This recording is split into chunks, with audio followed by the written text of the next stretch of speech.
it's human nature. There is some subjectivity when you have two dogs that are equal as far as their conformation.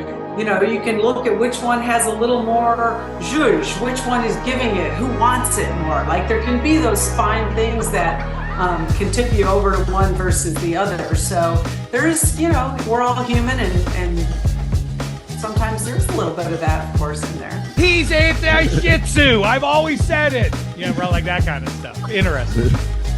The Westminster Kennel Club Dog Show is back this week, Dave. Yes, it is, Shazier. Forget about those Knickerbockers. Westminster is the hottest ticket in New York this weekend. Also in basketball, we have the greatest rivalry. Steph versus LeBron is back. I can't wait. And Star Wars Return of the Jedi is making a comeback. Just in time. May the 4th be with you. From Wondery, I'm Ryan Shazier. And may the 4th be with you. I'm Dave Damashek. And this is Don't Call It a Comeback. Don't call it a comeback. I've been waiting on this moment my whole life. Can't call it a comeback. Everybody to your feet, make arenas rise. Yeah, I'm saying from the left to right, we get it on tonight. We do it all, but we don't back down. Just give me one shot, one chance, I'ma take it. Fixing up the game, but these records I keep on breaking.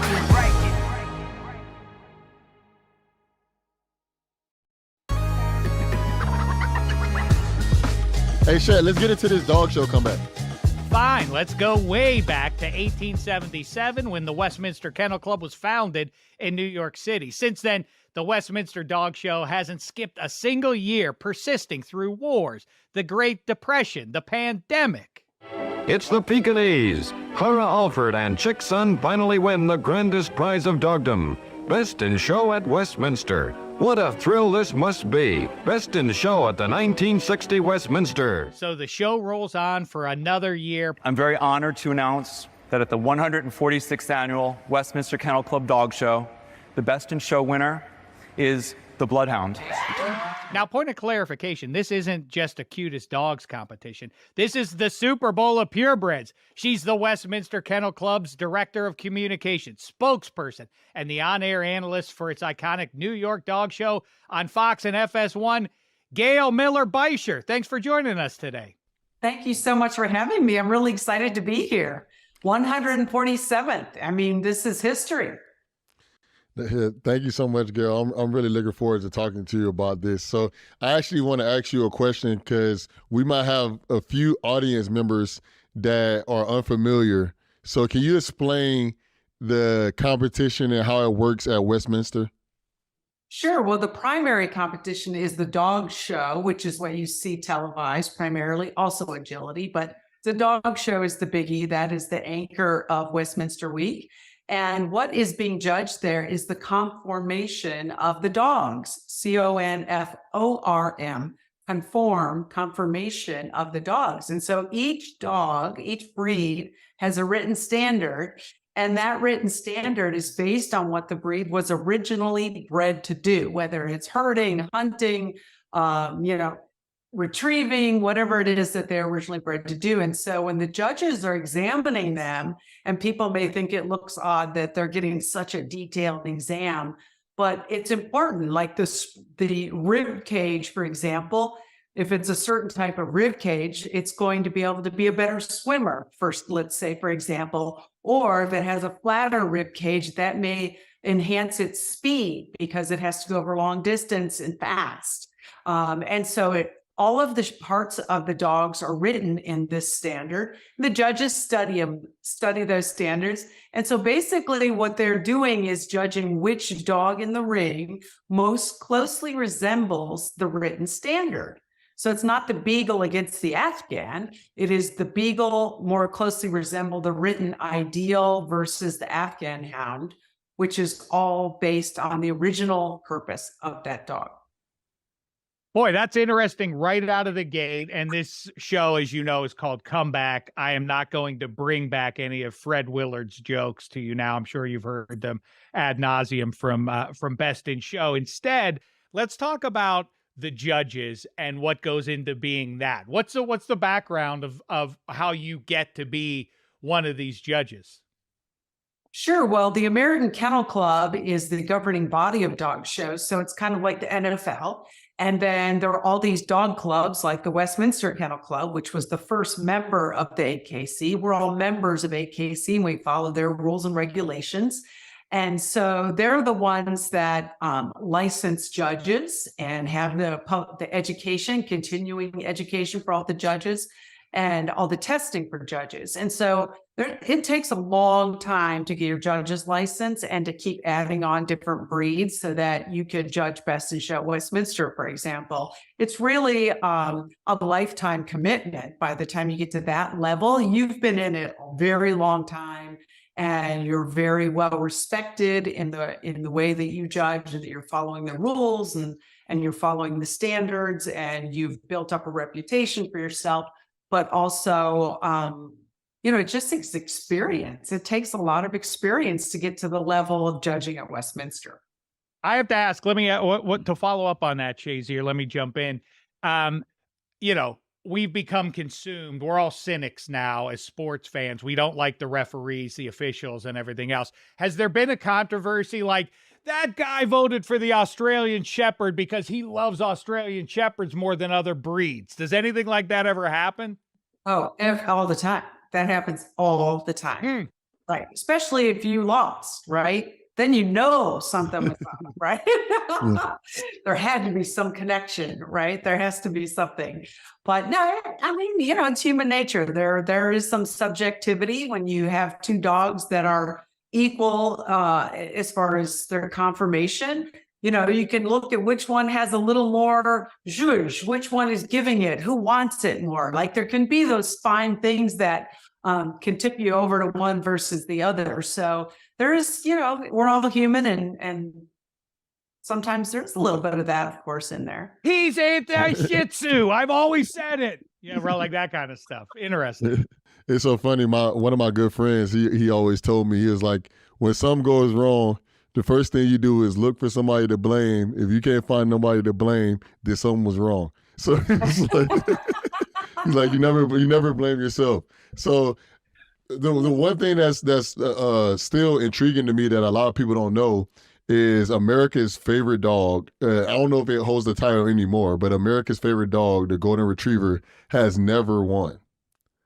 A lot of the top dogs, as far as popularity, have not won. So like the Labrador Retriever was one of the top AKC breeds for many, many years and was recently knocked off by French Bulldogs. Yeah, French Bulldogs. Well, Frenchies are really popular now. And last year there was a Frenchie who won Reserve Best in Show. His name was Winston, and his co-owner is a football player, Morgan Fox. Oh, yeah. Yeah. And so Winston is still out showing and most likely will be at Westminster. We don't have all the entry information at this point, but Winston coming back would be a great story. Do you think that America's favorite underdog can ever come back and get a win? Well, that's the beauty of Westminster, is that everyone has a chance. Everyone definitely has the chance. We're a champions only show. So you already have to have reached a certain level, a certain title to even be able to enter. But once you're there, there's 2,500 dogs in 7 different groups, 40 judges. So there's a lot of variables, right? Who entered, who didn't enter. There could be a judge change at the last minute, like if a judge becomes ill or something, right? So there could be things that happen that, this judge really likes your dog because they've judged them before. And then that judge isn't your judge anymore, right? So then it's like, oh, now what? So there's just a lot of different variables to how it's all going to net out. So I would say anybody has a chance. As far as why a Golden hasn't won or why a Labrador hasn't won, I think it just comes down to the competition, the competition of the day on that day, because that's what the judges have to use is that day. How is the dog that day? Sort of as a brand, kind of like the New York Yankees are to baseball. There's a dominant breed, and it is the Fox Terrier. 15 best in shows, more than double any other breed. What gives here? Why are they the dominant force among dogs?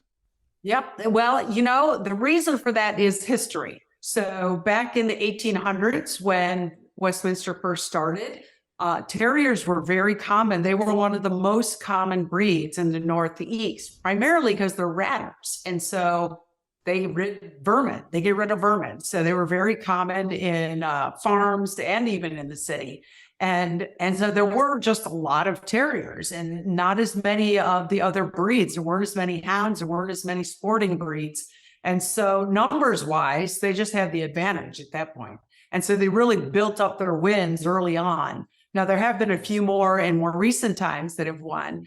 But we have a really competitive terrier breeder group in the UK and Ireland. There's lots of breeders that still import and bring and export wire fox here. So we get some of the best. Let's talk about Winston. So he pretty close to the most successful dog making his return. Do any dogs ever, after success, do they ever get too fat and happy, let themselves go? They don't keep their eye on the ball anymore, show up a little slovenly, like he doesn't have the passion anymore. The dogs, when they come to Westminster, they're at their peak. They're at their physical peak. They're at their competitive peak. They're already on a roll. They've already been showing at different shows and doing well. And they're already top ranked dogs in the country. And so, you don't come to Westminster unless you're ready. You don't start a young dog off or a really old dog. You have to get them right in their prime when they're peaking, right? Which is when? 3? Generally, it depends on the breed, of course. Some mature slower than others, but I would say 4 to 7, 4 to 6 is probably my dog might have a chance. Oh, there you go. So they're mature. They've settled. They're usually in great condition then, and that just seems to be the peak. Now for the females, we had a German Shepherd win in 2017. Rumor was her name, and after she won Best in Show, she went and became a mommy. That was her next step because part of the judging of the dog show is based on. The judges are picking the next, they're evaluating breeding stock, basically, saying this dog closely resembles a standard is the one who should be used for the next generation, right? And so Rumor did that. And actually 2 of her puppies were trained and went on to become PTSD military veteran service dogs. And so we love stories like that where, these show dogs are giving back to their communities. So, Gail, I want to ask you a question because we've seen your beautiful dog on your picture before we even got to see you. So, how does someone, enter their dog to Westminster and to be in a dog show? And then also, how do you go about picking your wonderful dog? Oh, that's got to be so much pressure on the dog community for you to walk in and be like, oh, do you see who's here? Gail is picking one of us. Oh, I mean, that must be nerve-wracking for the dogs, right? The easiest way for somebody who's interested in learning about dog sports is you can go to the Westminster Kennel Club, westminsterkennelclub.org, or to the American Kennel Club, WKC.org. There's all kinds of information about the different types of dog sports and how to get started. But basically, you're going to research dog clubs in your area because they're all over the country. And so there could be one, there's the Quincy Kennel Club in Illinois, and there's the Des Moines Kennel Club. They're everywhere. And so you can find a local club and find classes and like-minded people that can help and mentor. Now, as far as me picking my dogs, well, I grew up in bearded collies, so I like really hairy, herding dogs, very friendly, outgoing. But the grooming after a while became too much. So then I went to miniature dachshunds. I lived in Manhattan. I wanted something small, low grooming, not a ton of exercise. I mean, they need exercise, but not like a sporting breed, right? And then now I live in Connecticut and have a yard again and everything. So now I do have a Vizsla and an English Cocker Spaniel, so 2 sporting dogs. But I usually, for me, I look for how much grooming it's going to take. Do I like the temperament? I like upbeat, happy dogs that love everybody. That's just what I'm interested in. And I don't need protection necessarily, but a watchdog to alert and let me know if somebody's coming. But I also like to look at, are they mobile? Is it easy? It's going to be easy to take them with me or not? I mean, there are a lot of things that you need to consider before bringing a dog to your home. And so that's what the dog show is really about. I mean, there's the evaluating breeding stock and all of that. End of the day, Westminster is a public education event and has been since 1877. We want people to touch the dogs, meet the dogs, learn about the different breeds, and make sure you get the right one for your family. It is a great showcase, Westminster.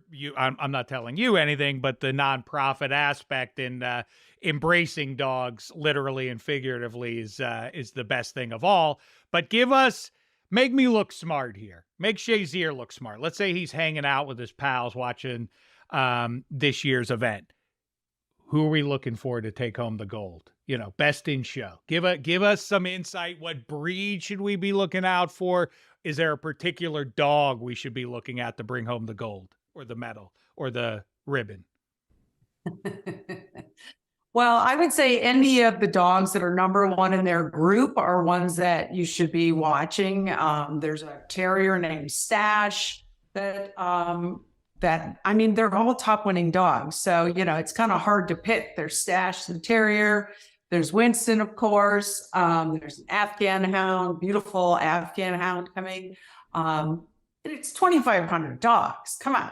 They're all beautiful and they all have a chance. So I'm not going to give you that. But what I can give you to make you look really impressive in front of your friends is to have a few lines. You can say, ooh, I like the way that neck flows into the shoulders, right? Or you could say, ooh, look at that side gait. She's got great extension, right? So you could say something like that. Or you could say something like, oh, that tail is too high. That tail's too high for me. Side gauge, is that what it is? I like that one. That's the one I'm going to go with. Gait is a big deal. And so the judges watch the dog go way back and they watch him run around the ring. So gaiting, G-A-I-T, is very important. So anything you say about gait, you could even say, oh, that handler needs to slow that dog down. Yeah, that's probably Dave right there. He's probably walking a little too fast. Well, I am interested in the role that the humans at the end of the leash, what their involvement is with the whole thing. And like the judges, you say everybody's human. Do you ever notice that the judges get swayed positively or negatively by the dog handler? No, but you know what? The handler makes a huge difference in the judging, the judge's chance to judge, because you get 2 minutes per dog to judge. And so if the dog isn't behaving or under control or looking perfect in that small window, you've blown it, right? You've lost your chance. So it's the handler's job to make sure that dog looks right when it needs to look right. It has to be perfect for that exact moment. And so there are two types of handlers. There's the breeder owner handler, who's someone who has a regular job and just does this on weekends for a hobby.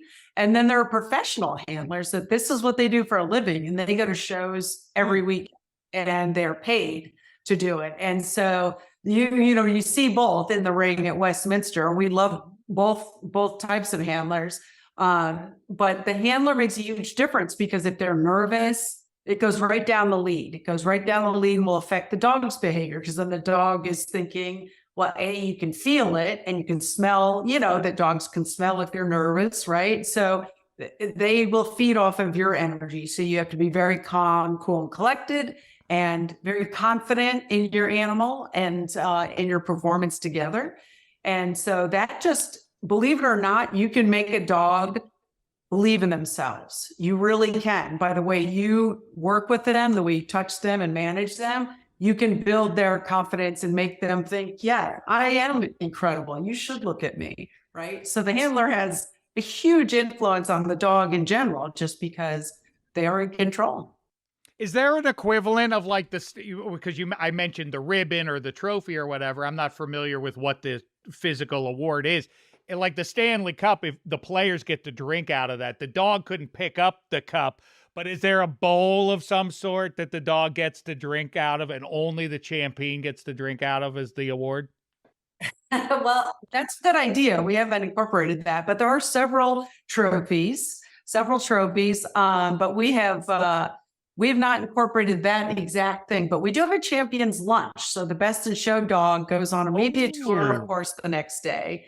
And we do have a champion's lunch, we call it, where a chef or a notable will give the dog chicken or steak on a silver platter, and the media is there and they cover it, and it's a lot of fun. Maybe you should try out for that position. What do you think? I love, not the dog. You mean the handler. I have one last question I want to ask you before we let you go. So like professional athletes, obviously when it comes to eating and the nutrition is a really big role. What role does that play in the dogs for the show? Well, nutrition is a huge part of it because it has to do with the digestion, which is a big, as you know, we all need to have everything working inside properly. And then coat and skin, obviously. And just also it's for the stamina, because these dogs, if they're going to different shows around the country, travel is stressful. It becomes stressful. They get used to it because they show a lot, but it still can be stressful. And so just having that extra base, really helps. And so, so nutrition is a big part of it. And, we're very proud that Purina Pro Plan is in their 12th year of supporting the Westminster Kennel Club Dog Show. And so, and I believe 13 of the last 14 best in show dogs were Purina dogs. So the other part of it is exercise. They have to have controlled exercise that isn't just running around out in the yard. They do that, but then they also do have actual workout regimens for these dogs.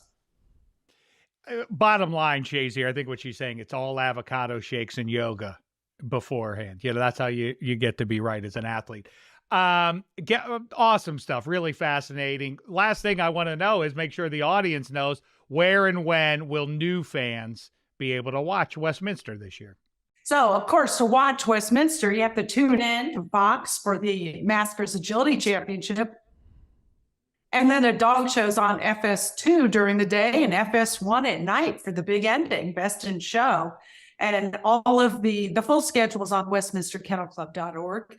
And of course, we have live streaming as well that Fox is providing. So we're thrilled that we have 16 and a half hours of coverage of dog shows. So you can get a lot of dog show in there.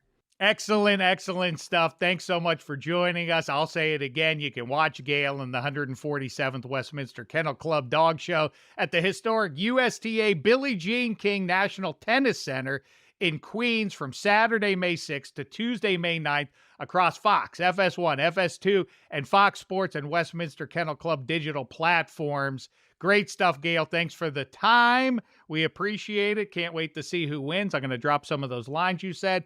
And when we get back here, which NFL team set themselves up for a comeback in the draft this year? Find out on the Checkdown next. Don't call it a comeback.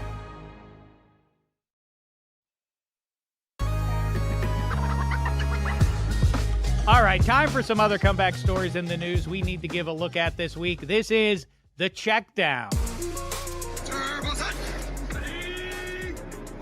All right, you mentioned it at the top of the show there, Shazier. Steph Curry, LeBron James, the playoff rivalry is back for the first time since 2018. Shazier, if these guys didn't overlap in their prime, would either have more rings than Michael Jordan?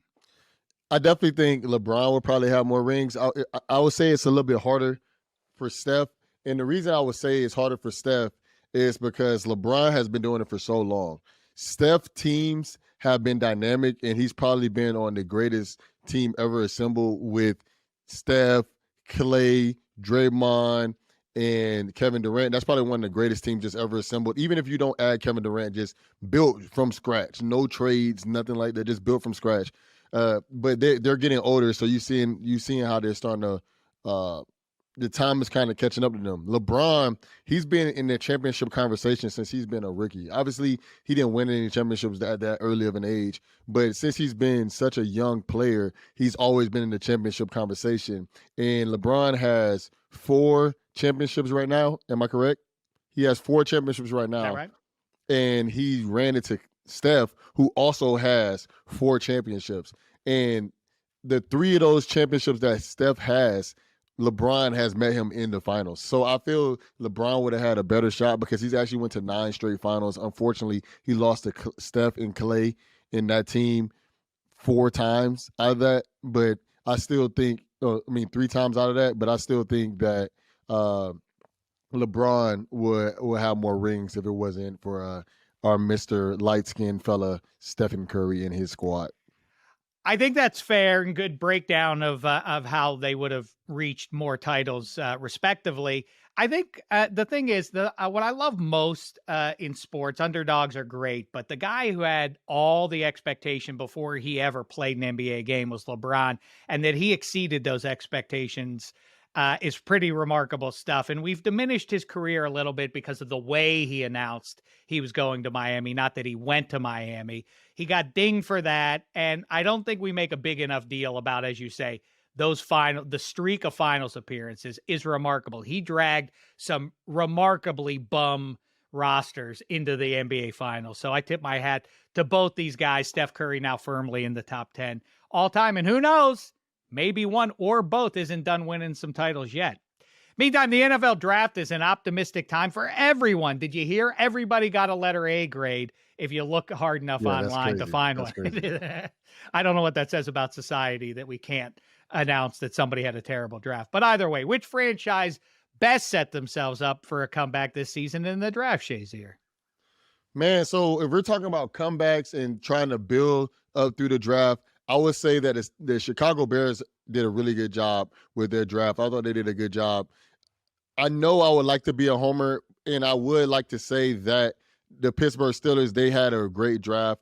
But one team that I would have to put into this mix, and I don't think it's really saying that they're coming back, but just saying that they're constantly reloading, and I'm going to have to go with the Georgia Bulldogs. And what I mean by the Georgia Bulldogs, I mean by the Philadelphia Eagles, because obviously picking up what you were laying down there. Sure. They're obviously drafting every single guy that played for the Georgia Bulldogs, but you think about it, they won two straight back-to-back championships, and it's like, hey, why not bring that same culture to the NFL? They almost won a championship last year, and then they get Jordan Davis. They already had Jordan Davis. Now they get Jalen Carter, and they get Nolan Smith. I think they're doing some great things. And then obviously, if you add the trade that they got with DeAndre Swift in as well, I feel like a team that set themselves up through the draft and for the regular season and the seasons to come is the Philadelphia Eagles. I feel like they did a phenomenal job. And then I know I picked two Keystone State teams, but man, it was really hard for me to watch the draft and not think about what the Philadelphia Eagles are doing while I was watching it. Well, sure, and they're already the known entity based on what they did last year, and the Steelers hired Andy Weidel away from Philadelphia, who was the wizard of loading up at the line of scrimmage on the eastern side of Pennsylvania. Now he's in Pittsburgh, and he replicated exactly that with Omar Khan and company, Mike Tomlin, and now the Steelers are going to play that bully brand of ball that would appear in 2023, at least. But as we say, whatever team you root for, these are the good times. You have 4 months at least before there will be any cold hard evidence that your team didn't draft well. Enjoy the summertime, everybody. Let optimism abound, right? Now, if you root for the wrong hockey team, you're already in cold hard reality here. The Florida Panthers came back from down 3-1 to knock off the best regular season team of all time, the Boston Brew. And Shazier, is the curse of Sposta back? The curse of Sposta, of course, is the weight of being expected to do it. You're supposed to win. That can weigh heavy on the shoulders of a heavy favorite. How say you? I wouldn't say the curse of Sposta is supposed to happen or is back, but I'm going to quote the great Charles Barkley and Shaquille O'Neal. The one thing they talked about with the Boston Celtics that they have a problem with, and you've seen that the Boston Bruins end up having a problem with it as well.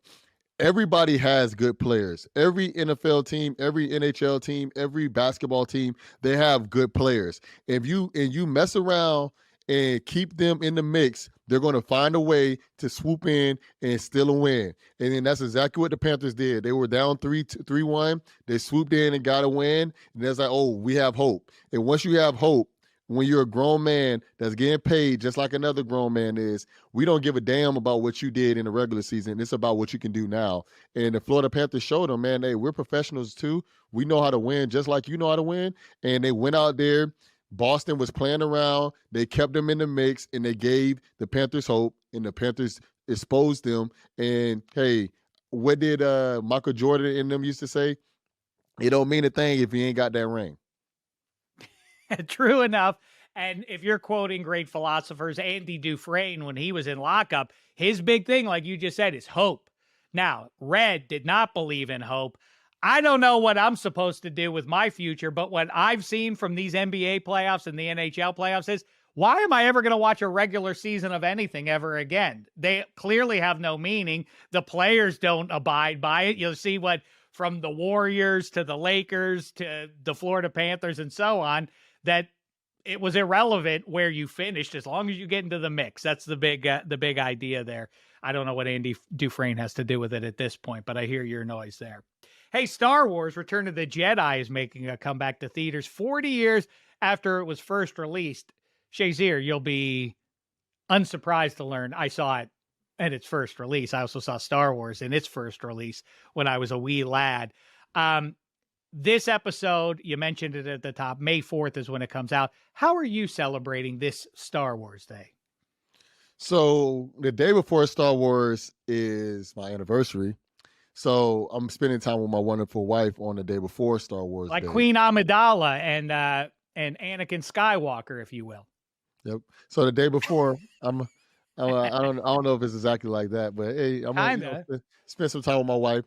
Then actually the day of Star Wars Day, I have a fundraiser that I'm having, and it's a golf fundraiser that I'm partnering with a local hospital network here, and we're going to have golf on the 5th. So we having a dinner on the 4th. May the 4th be with you, and then we're going to have the golf outing on the Friday. So I'm going to have a good time. What about I yourself? love it. Why don't, here's an idea, take it or leave it. You should have two competitors take out their drivers and do a lightsaber duel over dinner. That'd be fun. I bet people would think that was a fun, like they have dinner theater, like let that be it, like Hey, Vader man. v. Kenobi.